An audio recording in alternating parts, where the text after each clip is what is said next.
এবং এই পৃথিবীবাসীর প্রতি চ্যালেঞ্জ, দার্শনিক বলেন, বিজ্ঞানী বলেন, চিকিৎসা বিজ্ঞানী বলেন, ইসলাম যে হারাম যা করেছে কেউ বলতে পারবে না যে আহারে এটি এত ভালো জিনিস কেন হারাম করা হবে।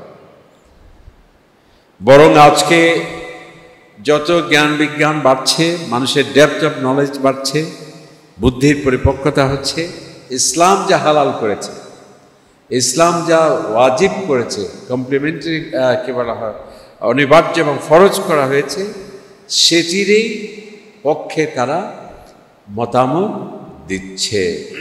যেমন নামাজ, যারা অমুসলিম সে তার মসজিদ আসতে পারছে, তখন সে মেডিটেশনের নামে নামাজকেই যেন অনুসরণ করছে। সাল্লিম সাল্লাল্লাহু আলা সাইয়্যিদিনা মুহাম্মদ ওয়া আলিহি ওয়া আসহাবিহি ওয়া বারাকা ওয়া সাল্লাম। হযরত উলামায়ে কেরাম, সম্মানিত মুসল্লি ভাইরা, আসসালামু আলাইকুম ওয়া রাহমাতুল্লাহি ওয়া বারাকাতুহু। আলহামদুলিল্লাহ সুম্মা আলহামদুলিল্লাহ, আল্লাহ পাকের শুকরিয়া আদায় করছি আমরা, যিনি আমাদেরকে আজকের এই পবিত্র মাসের পবিত্র দিবস জুমার দিনে আল্লাহর ঘরে হাজির হওয়ার তৌফিক দিলেন। আলহামদুলিল্লাহ, সালাত ওয়া সালাম পেশ করছি আমরা নবী করিম সাল্লাল্লাহু আলাইহি ওয়াসাল্লামের প্রতি ভক্তি, মহব্বত, শ্রদ্ধা নিয়ে, যার মাধ্যমে আমরা ঈমান পেয়েছি, ইসলাম পেয়েছি। আল্লাহ পাক সুবহানাহু ওয়া তাআলা যাকে রাহমাতুল লিল আলামিন করে আমাদের জন্য পাঠিয়েছেন, আমাদের এই দুনিয়ায় শান্তি, স্বস্তি, নিরাপত্তা, সমস্যার সমাধান, জাগতিক সামগ্রিক প্রশ্নের উত্তর, ইহকালীন শান্তি এবং পরকালীন মুক্তির জন্য শ্রেষ্ঠ আদর্শ করে যে নবীকে আমাদের জন্য প্রেরণ করা হয়েছে, সেই রসুলের প্রতি আমরা দরুদ পড়ছি, সালাত ওয়া সালাম পেশ করছি সাল্লাল্লাহু আলাইহি ওয়াসাল্লাম। আমরা দীর্ঘ প্রায় 7 জুমা সম্ভবত আপনাদের সাথে ছিলাম না, হজে গিয়েছিলাম। আলহামদুলিল্লাহ, আল্লাহ পাকের মেহেরবানি, গত জুমাতে মদিনা মুনাওয়ারায় ছিলাম। জুমা শেষে আমাদের ফ্লাইট ছিল, এখানে শনিবার আসছি। 4-5টি জুমা আপনাদের থেকে অনুপস্থিত ছিলাম। আমাদের অনুপস্থিতিতে চট্টগ্রাম বিশ্ববিদ্যালয়ের প্রফেসর ডক্টর আকম আব্দুল কাদের স্যার এবং শফিউল্লাহ কুতুবী সাহেব, তারা চমৎকার বিষয়ভিত্তিক খুতবা দিয়েছেন এবং আমরা যোগাযোগ ছিল। আল্লাহ তাআলা আমাদের সকলকে তাঁর ইবাদত সালেহীনের মধ্যে অন্তর্ভুক্ত করুন, সকলেই বলি আমরা আমিন। আজকে আমরা সংক্ষিপ্ত কথা বলতে চাই, যেহেতু হজের থেকেই সদ্য আল্লাহর মেহমানরা আসছেন এবং এখনও অনেক আল্লাহর মেহমানরা মক্কাতুল মুকাররমা মদিনা মুনাওয়ারা আছেন, এবং এই হজের শিক্ষার ওপর সংক্ষিপ্ত আলোচনা করে ইনশাআল্লাহ আজকে আমরা জুমার নামাজ আদায় করব।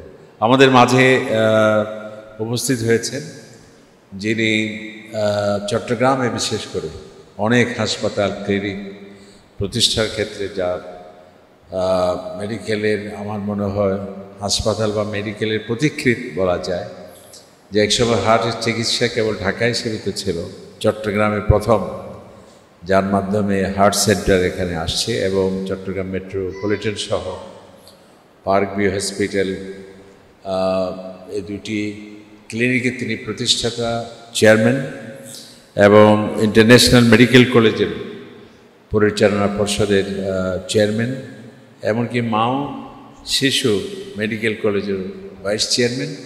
আমার মনে হয় এমন কোনো ক্লিনিক নেই, হাসপাতাল নেই যেখানে যার প্রত্যক্ষ এবং পরোক্ষ অবদান নেই। এবং বিশিষ্ট ডাক্তার আমাদের জনাব আলহাজ ফজলুল হক সাহেব, তিনি আমাদের মাঝে উপস্থিত হয়েছেন। তিনি আপনাদেরকে একটু সালাম দেবেন আমাদের এই সংক্ষিপ্ত জুমা বিষয়ক খুতবার পর ইনশাআল্লাহ। তো হজ ইসলামের 5টি স্তম্ভের মধ্যে অত্যন্ত গুরুত্বপূর্ণ একটি বিধান। এর গুরুত্ব আমরা অনুধাবন করতে পারি, উপলব্ধি করতে পারি কোরআনে পাকের 114টি সূরার মধ্যে, যে একটি সুনির্দিষ্ট সূরা হজের নাম, এর মধ্যে বোঝা যায় যে হজের গুরুত্ব কতটুকু। যে কোরআনের 114টি সূরা, তার মধ্যে একটি সূরা হচ্ছে সূরাতুল হজ। এবং এই হজের গুরুত্ব অনুধাবনের আরেকটি বড় ইঙ্গিত বা ইন্ডিকেশন বা প্রমাণ হলো যে ইসলামের 5টি স্তম্ভের মধ্যে সর্বশেষ বিধান, যেটি নবম হিজরিতে নবী করিম সাল্লাল্লাহু আলাইহি ওয়াসাল্লামের মাধ্যমে আল্লাহ পাক সুবহানাহু ওয়া তাআলা হজের আহ্বান করেছেন, হজ আমাদের ফরজ করেছেন। এর সর্বশেষ বিধান হলো হজ। এবং নবী করিম সাল্লাল্লাহু আলাইহি ওয়াসাল্লাম 10ম হিজরিতে তিনি হজ আদায় করেছিলেন ১৬ লক্ষ সাহাবায়ে কেরামের মাধ্যমে, এবং হজের একটি ঐতিহাসিক ভাষণ দিয়েছিলেন, যেটাকে বিদায় হজের ভাষণ বলা হয়। পৃথিবীর শ্রেষ্ঠ ভাষণ, 1000 বছর নয়, ভাষণ বলতে সর্বশ্রেষ্ঠ ভাষণ, যেটি বিদায় হজের ভাষণ নবী করিম সাল্লাল্লাহু আলাইহি ওয়াসাল্লাম দিয়েছেন আরাফার ময়দানে। এবং এটাকে বিদায় হজ বলা হয় এই জন্যে, যেহেতু নবী করিম সাল্লাল্লাহু আলাইহি ওয়াসাল্লাম উম্মাহকে বিদায় জানিয়েছিলেন এইভাবে তাঁর বক্তৃতার শুরুতে, যে তোমরা আমার বক্তব্য ভালোভাবে শ্রবণ করো, হয়তোবা তোমাদের সাথে আমার আর দেখা নাও হতে পারে। এমনকি আরেকটি বক্তব্যের মাধ্যমে সেখানে বিদায়ের সুর প্রতিধ্বনিত হয়েছিল, সেটি হচ্ছে, আমি চলে যেতে হবে আমাকে, তবে তোমাদের জন্য আমি 2টি জিনিস রেখে যাচ্ছি, যদি সেটিকে তোমরা আঁকড়ে ধরো তাহলে তোমাদের কোনো চিন্তার কারণ নেই। ইন্নী তারাকতু ফীকুম আমরাইন, আমাকে চলে যেতে হবে, তবে 2টি জিনিস তোমাদের সামনে রেখে যাচ্ছে, একটি হচ্ছে আল্লাহর কিতাব, আর একটি হচ্ছে নবী করিম সাল্লাল্লাহু আলাইহি ওয়াসাল্লামের সুন্নাহ বা আদর্শ। এভাবে হজের আরেকটি গুরুত্ব আমরা অনুধাবন করতে পারি যে কোরআনে পাকের সর্বশেষ আয়াত যেটি নাযিল হয়েছে সেটিও আরাফার ময়দানে। সর্বশেষ আয়াত কোনটি? আল-ইয়াওমা আকমালতু লাকুম দীনাকুম ওয়া আতমামতু আলাইকুম নি'মাতি ওয়া রাদিতু লাকুমুল ইসলাম দীনা। আজকে আমি ইসলামকে পরিপূর্ণ ঘোষণা করলাম। আল-ইয়াওমা, আজকে আমি দ্বীনকে, ইসলামকে পরিপূর্ণ ঘোষণা করলাম। ওয়া রাদিতু লাকুম ওয়া আতমামতু আলাইকুম নি'মাতি, আমার নেয়ামতকে আজকে আমি পরিপূর্ণতা ঘোষণা দিলাম তোমাদের জন্য। ওয়া রাদিতু লাকুমুল ইসলাম দীনা, এবং ইসলামকে তোমাদের জন্য দ্বীন হিসেবে, আদর্শ হিসেবে, ধর্ম হিসেবে তোমাদের জন্য আমি মনোনীত করলাম। সর্বশেষ আয়াত সেটিও নাজিল হয়েছে এই হজের আরাফাতের ময়দান। তো যে কোনো ইসলামের যে কোনো ইবাদত এর শিক্ষা রয়েছে, এর গুরুত্ব রয়েছে, এবং এর শিক্ষণীয় বিষয় রয়েছে। এমন ইবাদত ইসলামের মধ্যে নেই যেগুলোর মধ্যে সামাজিক শিক্ষা নেই, অর্থনৈতিক শিক্ষা নেই, এমনকি বৈশ্বিক শিক্ষা নেই। এই ধরনের কোনো ইবাদত ইসলামের মধ্যে নেই। ইসলামের প্রত্যেকটি ইবাদত এর জাগতিক, এর পারলৌকিক, এর আর্থসামাজিক শিক্ষা রয়েছে। আল্লাহ তাআলা ইরশাদ করেছেন, আহসানতুম আহসানতুম লিআনফুসিকুম, তোমরা যদি আমার বিধিবিধান মেনে চলো তোমাদেরই কল্যাণ, তোমাদেরই ফায়দা। ওয়া ইন আসাতুম ফালাহা, আর যদি তোমরা আমার বিধিবিধান যদি অমান্য করো, লঙ্ঘন করো, এর ভয়াবহ শাস্তি তোমাদেরকেই ভোগ করতে হবে। তাহলে ইসলামের প্রতিটি বিধান, প্রতিটি ইবাদত যা করা হয়েছে এগুলো মানলে আমাদের কল্যাণ, আর এগুলো না মানলে আমাদেরই ক্ষতি, আমাদেরই অমঙ্গল। নিছক কিছু ধর্মীয় অনুষ্ঠানের মধ্যে সীমিত সেই ধরনের বিধিবিধান ইসলামে নেই। এই যে নামাজ, রোজা, হজ, যাকাত, প্রত্যেকটির পিছনে সুনির্দিষ্ট লক্ষ্য এবং উদ্দেশ্য রয়েছে। এমনটি না যে এই ইবাদত করলে আল্লাহ সুবহানাহু ওয়া তাআলার কল্যাণ হচ্ছে, আমাদের কোনো কল্যাণ নেই, সেরকম বিষয় নেই। আল্লাহ তাআলা বলছেন, যদি তোমরা দুনিয়ার সকল মানুষ, এমনকি সকল সৃষ্টি যদি আমার ইবাদতে মশগুল থাকে, মা যাদা ফি মুলকি শাইআ, আমার যা ক্ষমতা আছে, আমার যা রাজত্ব আছে, সেটি বাড়বে না, বৃদ্ধি হবে না, এক চুর পরিমাণও বাড়বে না। আবার সকলেই মিলে যদি আমাকে আল্লাহ তাআলা স্বীকার করে, নাফরমানি করে, মায়না কাসামি মুলকি শাইয়া, আমার যা ক্ষমতা, আমার যা রাজত্ব, সেখানে কোনো কমতি হবে না। তাহলে এই ইবাদতগুলো দেওয়া হয়েছে আমাদের ডিসিপ্লিনের জন্য, আমাদের যাতে সামাজিক শান্তি, নিরাপত্তা, আমাদের মাঝে যাতে সৌহার্দ্য, সম্প্রীতি, আমাদের মাঝে যাতে এক্সচেঞ্জ অফ ভিউস, আমাদের মাঝে যাতে জাতি, ধর্ম, বর্ণ নির্বিশেষে এই পৃথিবীতে সহ অবস্থান হয়, মানুষের অধিকার প্রতিষ্ঠিত হয়, ফাসাদ না হয়, সন্ত্রাস না হয়, মানবিকতা যাতে বৃদ্ধি হয়, পাশবিকতা যাতে মানুষের মধ্যে না আসে, হিংসা, হানাহানি, যুদ্ধ, বিগ্রহ, আজকে যা আমরা দেখছি, মানবতা আজ ভুলুণ্ঠিত, রাজনৈতিক অস্থিরতা,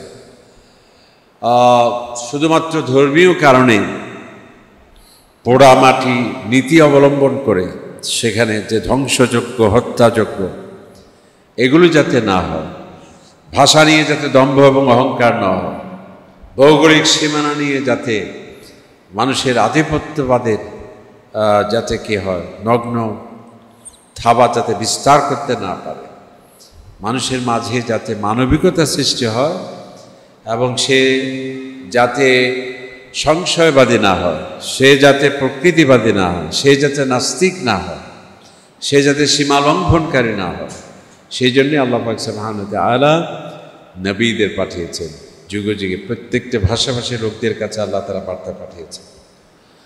প্রতিটি গোত্রে গোত্রে আল্লাহ পাক সুবহানাহু ওয়া তাআলা নবী পাঠিয়েছেন, প্রতিটি জাতিতে জাতিতে আল্লাহ তাআলা নবী পাঠিয়েছে, এমনকি গ্রামে গ্রামে আল্লাহ তাআলা বলেছেন ওয়াদরিব লাহুম মাসাল আসহাবুল কারিয়া, গ্রামে গ্রামে আল্লাহ পাক সুবহানাহু ওয়া তাআলা নবীদের পাঠিয়েছেন। শত সহস্র আসমানি কিতাব, 4টি মৌলিক আসমানি গ্রন্থ আল্লাহ পাক সুবহানাহু ওয়া তাআলা পাঠিয়েছেন। কারণ কি? কারণ হলো ওয়া মা খালাকতুল জিন্না ওয়াল ইনসা ইল্লা লিয়াবুদুন, যে আমি মানুষকে এবং জিনকে সৃষ্টি করেছি তাদের লক্ষ্য এবং উদ্দেশ্য, তাদের যে ইবাদত, সেটির রূপরেখা মানুষের কাছে দেওয়ার জন্য। সুতরাং এই ইবাদত সেটি কেন? যাতে আমাদের কল্যাণের জন্য, আমাদের মঙ্গলের জন্য, এবং এই ইবাদত যদি আমরা না মানি আমাদেরই ক্ষতি। যেমন এই যে গাড়ি চলছে রাস্তায়, ট্রাফিক রুলস আছে, নিয়ম আছে, এবং এই ট্রাফিক নিয়ম কানুন যদি মেনে চলে তাহলে সেখানে অ্যাক্সিডেন্ট হবে না, জনজীবনের ক্ষতি হবে না, ট্রাফিক জ্যাম হবে না। আর কেউ যদি বলে যে না আমি ট্রাফিক রুলস মানে না, লাল বাতি জ্বলছে আমি চালিয়ে যাব, তাহলে অ্যাক্সিডেন্ট অনিবার্য।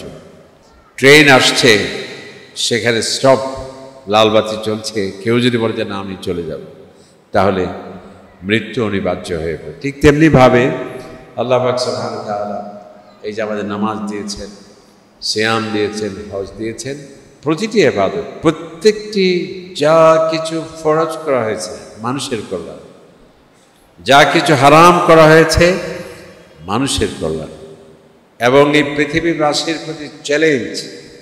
দার্শনিক বলেন, বিজ্ঞানী বলেন, চিকিৎসা বিজ্ঞানী বলেন, ইসলাম যে হারাম যা করেছে কেউ বলতে পারবে না যে আহারে এটি এত ভালো জিনিস কেন হারাম করা হবে। বরং আজকে যত জ্ঞান বিজ্ঞান বাড়ছে, মানুষের ডেপথ অফ নলেজ বাড়ছে, বুদ্ধির পরিপক্কতা হচ্ছে, ইসলাম যা হালাল করেছে, ইসলাম যা ওয়াজিব করেছে, কমপ্লিমেন্টারি কি বলা হয়, অনিবার্য এবং ফরজ করা হয়েছে, সেটিরই পক্ষে তারা মতামত দিচ্ছে। যেমন নামাজ, যারা অমুসলিম সে তার মসজিদ আসতে পারছে, তখন সে মেডিটেশনের নামে নামাজকেই যেন অনুসরণ করছে, ধ্যান করছে, সে মোরাকাবা মুশাহাদা করছে, চোখ বুঝে সেখানে কায়মানো বাক্যে সে দোয়া করছে। তারপরে এভাবে সিয়াম করেছে ইসলাম। আজকে যারা অমুসলিম আছে তারা তো রমজান আসলে সেহরি খেয়ে এভাবে রোজা রাখতে পারছে না। তারা কি করছে? এর বিকল্প অটোফেজি করছে, ফাস্টিং করছে, অটোফেজি এবং সেটাকে তারা করছে। এভাবে প্রত্যেকটা বিষয়ে এই যে ইসলাম সাদাকা এবং যাকাত করেছে, আজকে সামাজিক নিরাপত্তার কথা বলা হচ্ছে। সামাজিক নিরাপত্তা, দারিদ্র্য বিমোচনের জন্য একগুচ্ছ প্রোগ্রাম সেখানে দিচ্ছে এবং ডোনেশনে অক্সফোর্ড কেমব্রিজ ইউনিভার্সিটিতে সেখানে মাস্টার্স প্রোগ্রাম, অনার্স প্রোগ্রাম করছে ডোনেশন, কীভাবে মানুষ থেকে চাঁদা বা কী বলা হয় মানে চ্যারিটি কীভাবে সেটা ডেভেলপ করবে সেটার উপর। এভাবে ইসলাম যা করেছে সেগুলো সুদকে হারাম করা হয়েছে। আজকে এমনকি অনেক নাস্তিক অর্থনীতি বিজ্ঞানীরাও তারা বলছে আজকে পৃথিবীর যে অর্থনৈতিক জড়তা, আজকের আমাদের দারিদ্রতা, আজকে এই যে ব্যবসা বান্ধব পরিবেশ ক্ষেত্রে বাধা হচ্ছে এই সুদ। এমনকি কার্ল মার্কসের মতো যিনি ধর্মকেই বিশ্বাস করতেন, তিনি বলছেন সুদ হচ্ছে এক জঘন্য অপরাধ, যা মানুষের প্রত্যক্ষ এবং পরোক্ষভাবে রক্তচোষণের একটি জঘন্য অপরাধ। এভাবে ইসলাম মদকে হারাম করেছে। 150 বছর আগে মাদকের পক্ষে কত যুক্তি ছিল, এটা আমাদের আতিথেয়তা, এটা আমাদের এন্টারটেইনমেন্ট, এটা আমাদের হসপিটালিটি, এটা খুবই দরকার, বিদেশি মেহমানদের জন্য বিনোদন সেরে। আর আজকে সেখানে সবাই একই স্লোগান দিচ্ছে, মাদককে না বলুন।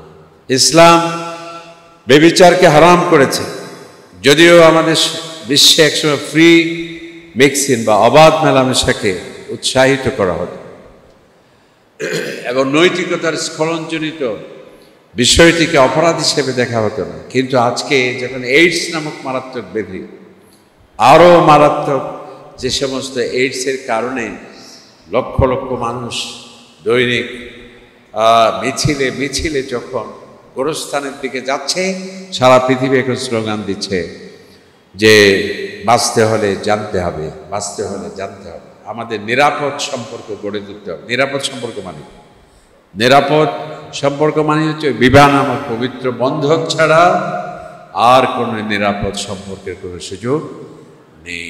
ওই যে রাশিয়ার এক এমপি সাহেব যে বলছিলেন, আরও কয়েকবার বলছেন আপনাদেরকে, যে মাননীয় স্পিকার, এভাবে অবাধ মেলামেশা যদি চলতে থাকে, নৈতিকতার স্খলনজনিত অপরাধগুলো যদি নিয়ন্ত্রণ করা না হয়, আগামী 50 বছর পর আমাদের রাশিয়ার দেশ থাকবে, মাটি থাকবে, জনগণ বলতে কেউ থাকবে না।